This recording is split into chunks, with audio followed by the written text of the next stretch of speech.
Buenos días, buenas tardes, buenas noches. Esto es Amor Original. Mi nombre es Joey Silva. Estoy hablando aquí por la cortesía de nuestro buen amigo César. Y quiero mandarle un fuerte abrazo antes de poder compartir algunas ideas sueltas a nuestro querido Mario Herrera, quien hace unos días acaba de perder a su madre. Mario, te quiero mucho. Seguramente la comunidad, no lo dudo, habrá hecho llegar todo su cariño. Quiero que sepas que te queremos, que eres muy importante para nosotros, que eres una persona muy valiosa y que te estamos muy agradecidos porque siempre estás preocupándote por todos nosotros. Gracias y espero que en estos momentos de dolor el Señor pueda consolar tu corazón y le hacemos extensiva hacemos extensivo ese abrazo a todos los miembros de tu familia. Muy bien. César Soto ha estado soltando sus notas sueltas. La verdad es que sus notas sueltas son como bombas de dinamita que va dejando por el camino para hacernos pensar un poquito, para hacernos reflexionar y también para desafiarnos. Yo quiero dejar las mías. No quiero que esto se haga una clásica predicación o enseñanza, no es mi intención. Pero sí creo que es importante poder soltar algunas ideas sueltas en ese mismo sentido. Así que César te tomó prestada la frase y aquí van mis notas sueltas. Bueno, uno de los momentos más bonitos de poder compartir con Amor Original fue, sin duda alguna, el Evangelio de Marcos, el estudio del Evangelio de Marcos, que ustedes encontrarán en los archivos de Amor Original por si quieren participar y aprender un poquito más y también compartir con lo que hicimos en esos días de lecturas. Marcos es un evangelio hermoso y a la vez difícil. Hermoso porque nos acerca al primer evangelio que se escribe en ese género, el género de contar la vida de Jesús, no de hacer una biografía como la entendemos hoy en la modernidad, sino de presentarnos una de las caras de Jesús. Este Jesús de Marcos es un Jesús humilde que busca formar una familia entre aquellos que no tienen familia. Este Jesús de Marcos es impredecible y por más que la Iglesia haya tratado de domar este Evangelio, en palabras de muchos exegetas, el Evangelio de Marcos es indomable cuando se lee con cierta calma y con cierta duda razonable.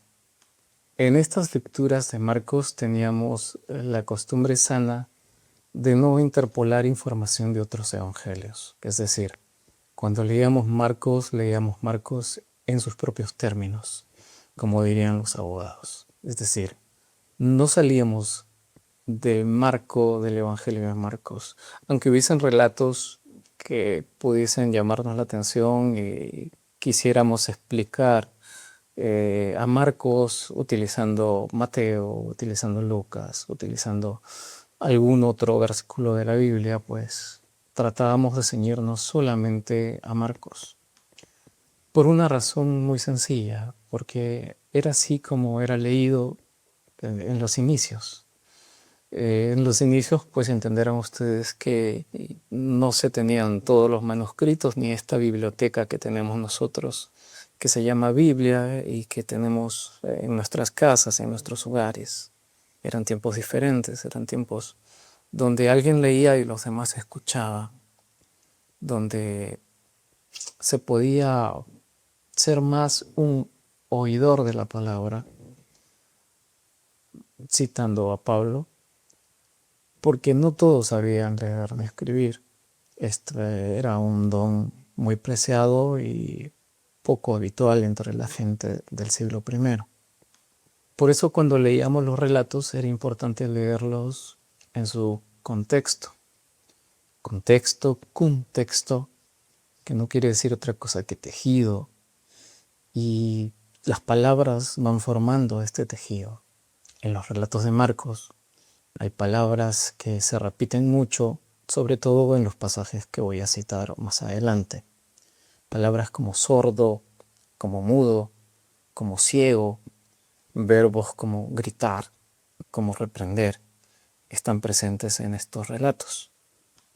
Y estos relatos son en palabras de el doctor Francisco Mina, por ejemplo, conocidos como relatos de fuerza.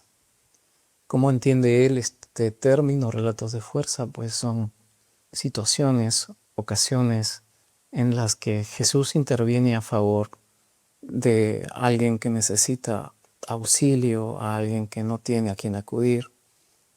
Situaciones donde la compasión de Dios se desborda en la historia y actúan en favor de la misma forma que seguramente muchos de nosotros habremos experimentado, los que creemos, en situaciones muy particulares.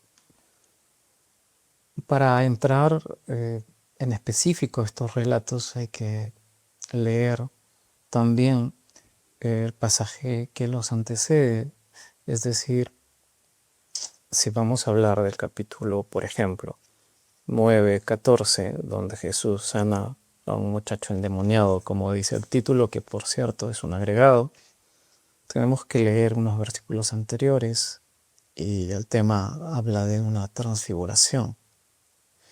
Palabra también que es un agregado. Estos pequeños títulos, ustedes saben, no aparecen en el texto original. Marcos es un salvaje, lo digo así porque utiliza no la palabra transfiguración, que tiene más que ver con la traducción hecha en la Vulgata.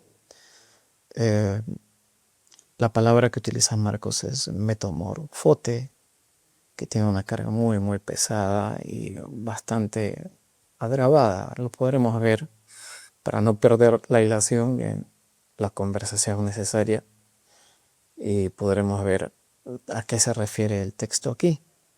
Esta palabra es tan fuerte que no aparece en los otros evangelios, ni en Mateo ni en Lucas. Por algo será, ya lo veremos. Todos ustedes conocen el texto. Jesús toma a 3 de sus discípulos, a los 2 hijos de Zebedeo y a Pedro, y sube con ellos al monte y tiene una experiencia en la que se transfigura delante de ellos, es decir, ellos ven la gloria del Hijo y aparecen con él. Se les aparecieron, diría el texto, Elías y Moisés, en ese orden, los cuales conversaban con Jesús. En el texto, tanto Pedro, Cefas, quien ha dicho por revelación, capítulos anteriores, que Jesús es el Cristo, esta vez no sabe qué decir. Habla por hablar, menciona que sería bueno hacer una enramada, unas casitas para quedarse a vivir allí, porque están en la gloria. Están viviendo lo profetizado por los profetas de Israel.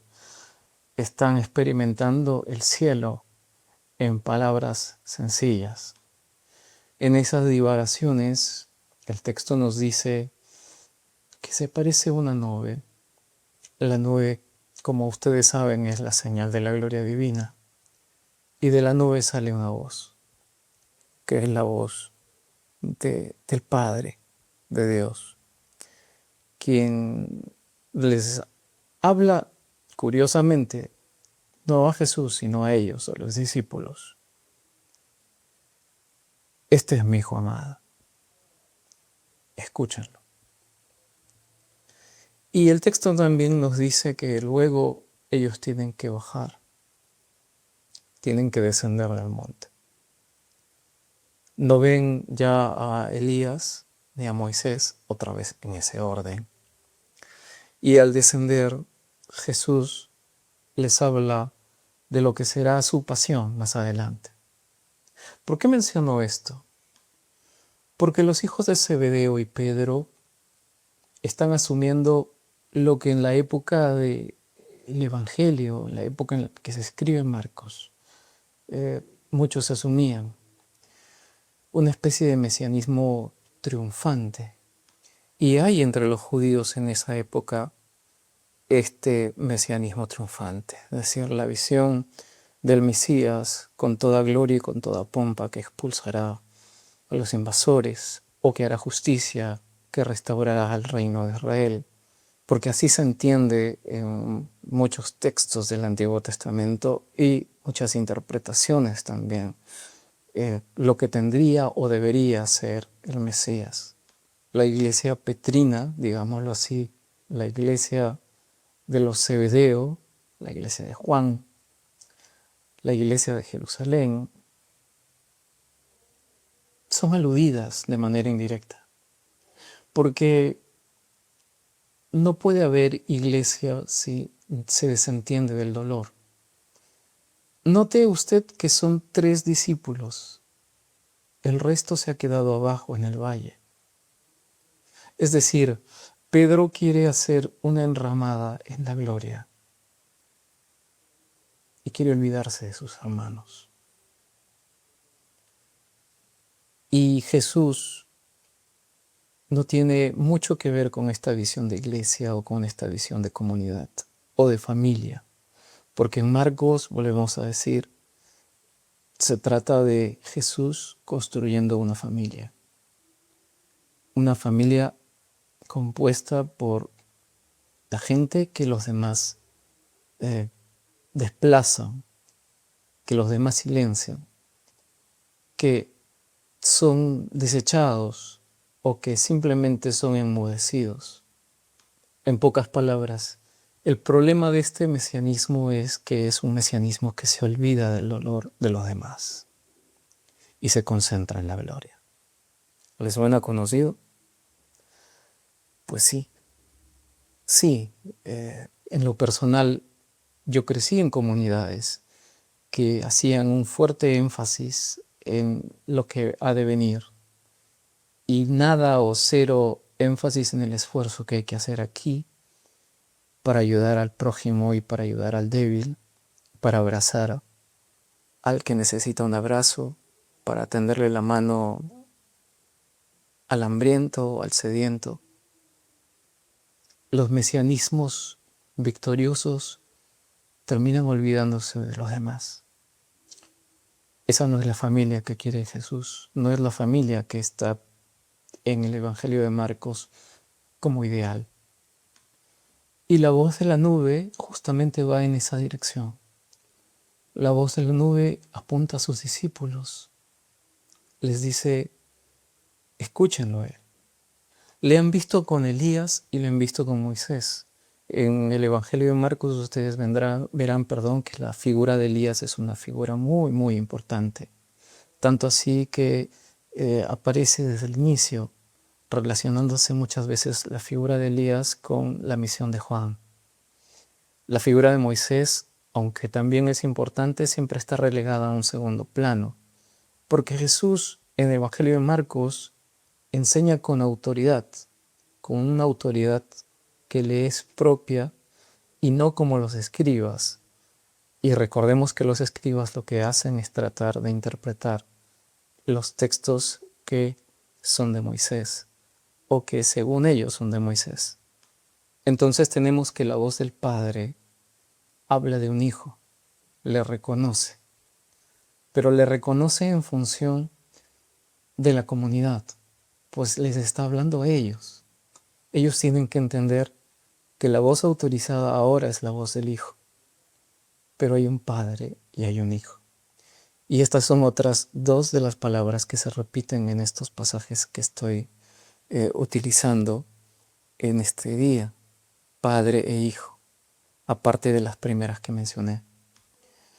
Cuando la voz deja de hablar, ellos han vuelto a la realidad y comienzan a descender.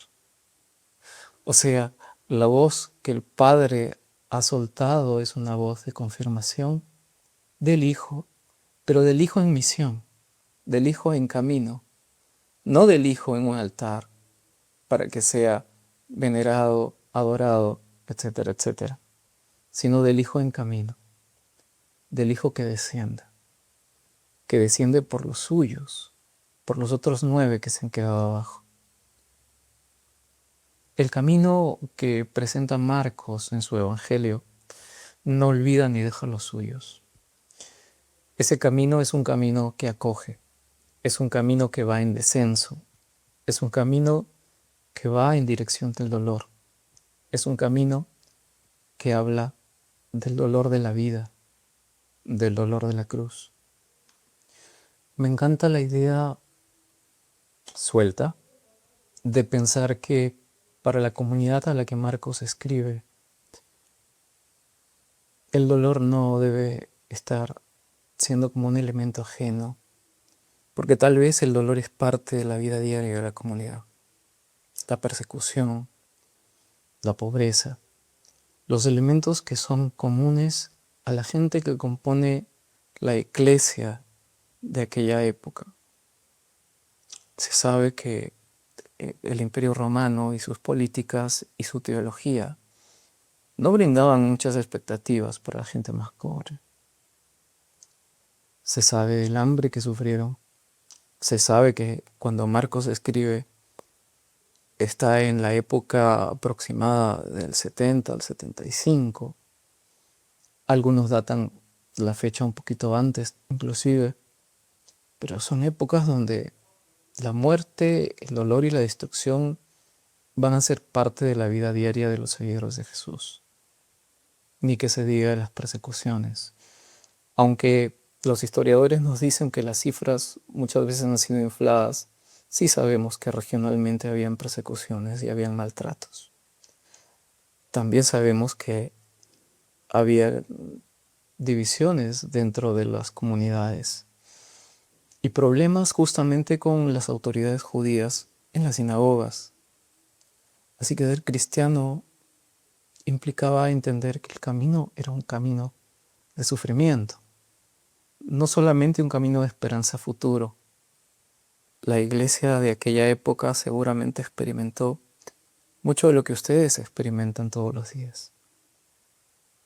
Mucho de lo que la gente en Latinoamérica, en nuestra Latinoamérica pobre, experimenta todos los días.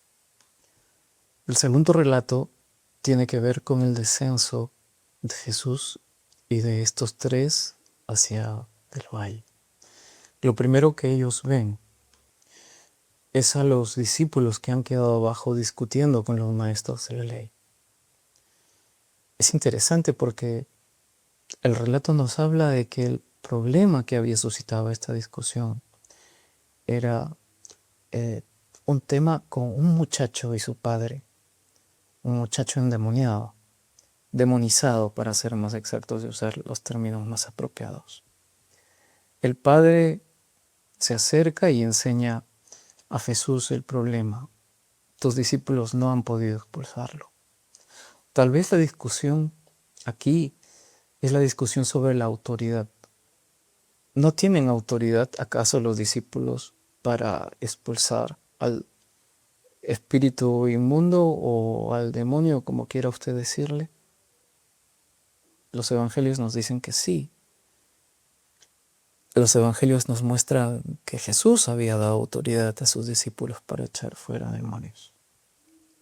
No quiero centrarme aquí en el tema de la posesión, porque no es la idea suelta que quiero brindar. Quiero situarme aquí en el tema de la disputa por la autoridad.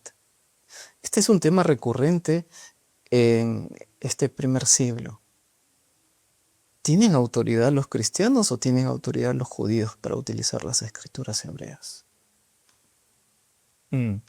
Parece un tema importante. Parece un tema que vale la pena discutir. Pero para Jesús lo importante no es la discusión teológica. Lo importante no es la diatriba teológica entre unos y otros, entre doctrina de unos versus doctrina de otros. Lo importante es el problema del dolor. Este muchacho tiene sufrimiento a cuestas desde que es muy pequeño. Jesús le pregunta al Padre. Jesús no entra al debate teológico. Jesús pregunta a la víctima. Jesús pregunta e interpela a quien está sufriendo. La súplica del Padre es justamente muy diferente a lo que vemos en estos tiempos. No es una proclama de fe victoriosa, es más bien una oración muy débil, pero muy, muy sentida. Ayúdame, Meta Café. Aquí el padre del muchacho está expresando la realidad. Somos personas que vacilamos, somos personas que tememos, somos personas que estamos en constante aprendizaje y muchas veces fallamos. Somos falibles y a veces solamente nos queda expresar nuestra pequeña fe. Necesitamos el auxilio divino, necesitamos la mano que fortalece. Las voces que podemos escuchar muchas veces nos apoca, las voces del sistema, como este muchacho, por ejemplo. Este muchacho está callado, este muchacho no puede crecer, no puede desarrollarse normalmente.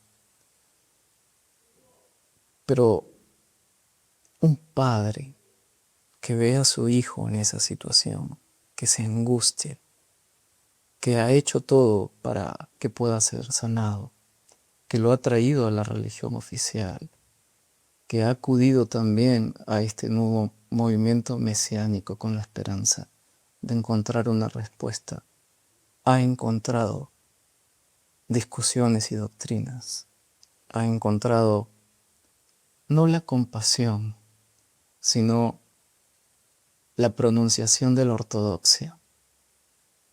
Y parece que a Jesús esa discusión no le interesa. Tráelo. Y luego leemos a continuación que esa compasión, ese gesed que rebosa en el amor y en el corazón de Jesús, se expresan en la libertad de este muchacho. Quiero leer el pasaje. Dice el texto: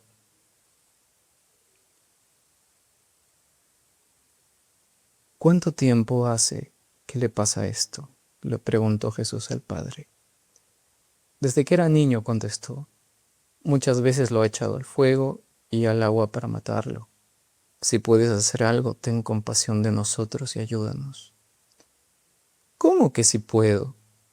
Para el que cree, todo es posible, dice Jesús. Sí creo, exclamó de inmediato el padre del muchacho. Ayúdame en mi poca fe. Al ver Jesús que se agolpaba mucha gente, reprendió al espíritu maligno. Espíritu sordo y mudo, dijo, te mando que salgas y que jamás vuelvas a entrar en él. El espíritu, dando un alarido y sacudiendo violentamente al muchacho, salió de él. Este quedó como muerto, tanto que muchos decían, ya se murió. Pero Jesús lo tomó de la mano, es decir, lo restituye al tomarlo de la mano. Lo levantó y el muchacho se puso de pie. Es interesante que la discusión posterior es ¿por qué no pudimos?